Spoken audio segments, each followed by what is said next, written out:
let me move over to our final remarks because we have to wrap it up on some key messages with Rudolf Koopmans, who's Director of Plastics Innovation Competence Center at the School of Engineering and Architecture of Fribourg, one of the three men together with Jacques Bercier, and also Michael, that have led the project so far. So let's hear the video from Rudolf Koopmans. Dear partners, every project has a beginning and an end. However, I don't believe that this project actually has an end. It is just the beginning. It's a first step towards the creation of a regenerative and distributive bioeconomy. If the corona pandemic has learned us one thing, then it is certainly the importance of the regions. The regions play a critical role to ensure continued prosperity for many. The AlpLinkBioEco project has and will continue to contribute through all of you to foster a regional bioeconomy. A tool is now in place to facilitate the creation of new value chains. A tool that enables local enterprises and organizations to connect in new ways. A tool that can help politicians to better understand the fabric of value chains and set policies that support innovations towards a sustainable bioeconomy.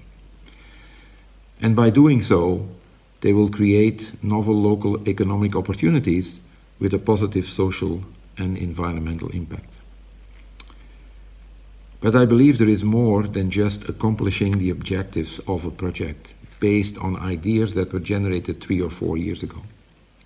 There is more than just the toolbox, the roadmap, the policy papers, the publications and the many news lines that have been generated. And I feel this is even more important for the future. We all have come to know each other a little bit better as people that are working for the same cause, a sustainable alpine region. We have found new acquaintances and friends. We have created a new network that can last for many years to come. We can find now each other for doing even more projects, as well as assist others in finding the right people to work with. To me, this is probably the bigger achievement of this project because it will last for many, many more years. The journey upon which we all together embarked was sometimes turbulent, but in the face of adversity, people become creative and find actually better solutions to the challenges ahead. So I can safely say, mission accomplished. For that and all your efforts and persistence in the face of diverse and many hurdles that we encountered over the last few years, the Fribourg team wants to thank you profoundly. Thank you for your commitment, thank you for being partners, and thank you for making it happen. In particular, I also want to thank our advisory members, board members, for their engagement and their support. They were always there for advice and supporting the cause. They made connections and promoted your work whenever the occasion presented itself. A special word actually goes to the man in the front line, Michael Keller. I'm sure that his amazing communication skills and his unrelenting work for driving us all forward were critical to the project's success. Thank you, Michael. This certainly deserves a PhD. And certainly, we should not forget Jacques Bercier. He took the initiatives, he took us all into this project, brought us all together, and as the saying goes, he was l'homme orchestre. So with that, I want to conclude, and I would have wished that we could all get together and shake hands and have a drink together. Unfortunately, there was some virus that decided otherwise. Nevertheless, it was certainly a privilege to have been able to work with you, and therefore I'm not saying goodbye, but I would like to say see you soon and stay healthy.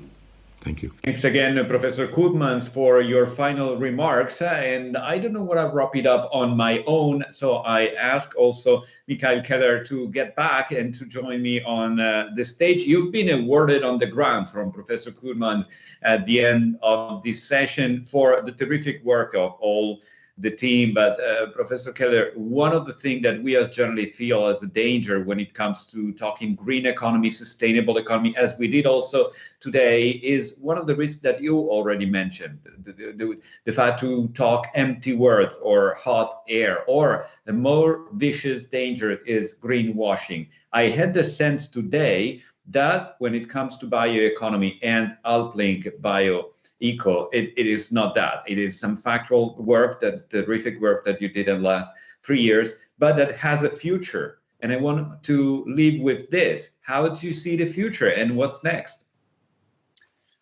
Thank you very much, Mr. Cabrini, for bringing me back in. And thank you also to Rudy. Rudy, I really like your Belgian humor, sense of humor. Yes, question about the future. I really believe, and I think we all believe at AlpLinkBioEco, that with this project, we had achieved something very tangible. And the very next step on the way forward will be the publication of our final project publication book that is actually summarizing everything that we have presented this morning in further detail, very comprehensive case studies of all the piloting session experience that we have made, a lot of additional information about the value chain generator, full version of the bioeconomy master plan that has been so skillfully presented by Professor Kindervater. So this final project publication, entitled exactly as this final conference, Generating Bio-Based Value in the Alpine Space, will be out at the end of the week on Friday latest and can be downloaded from our project website. And we will also be in touch with all of you, all the interested parties, with our book to actually spread the information. And I hope and I invite all of you that these contributions, as small as they might be, can actually lead to something more concrete in the future and have a real impact on the bioeconomy development in the Alpine space. And before I give it back to you for maybe your final comments, I think the most important things need to be said at the very end before we go to our well-merited lunch. I would like to thank, on behalf of the lead partner here at the Plastics Innovation Competence Center in Fribourg, all of this morning's speakers for their really fantastic contributions. And also big thank you to you, Mr. Cabrini, for the fantastic moderation during the whole morning. Most importantly, nevertheless, un enorme ringraziamento to Enrica Torti and Alessandro Ingenio, our communication managers at Confindustria Lombardia, for the terrific organization of the event, and to the whole production team around Alessia and her team for everything that really went over in a very smooth way. Thank you very much for all your organization skills and contributions. I was jealous, Professor, that you spoke Spanish this morning, and it was good. And I join you in thanking all the team that was behind this. And I do think that the publication and the book will be, again, another useful instrument to share with the work that has been done, the experience, and also idea for the next step. So thanks again, every speaker and all of you that you listened so carefully this morning, also for the many questions that you asked. Thanks again. We'll continue to talk all of these also on ClassCnbc, our Italian channel, and in Italian, unfortunately, but for those of you that are in our country, we'll see you again soon, and happy Easter to everyone.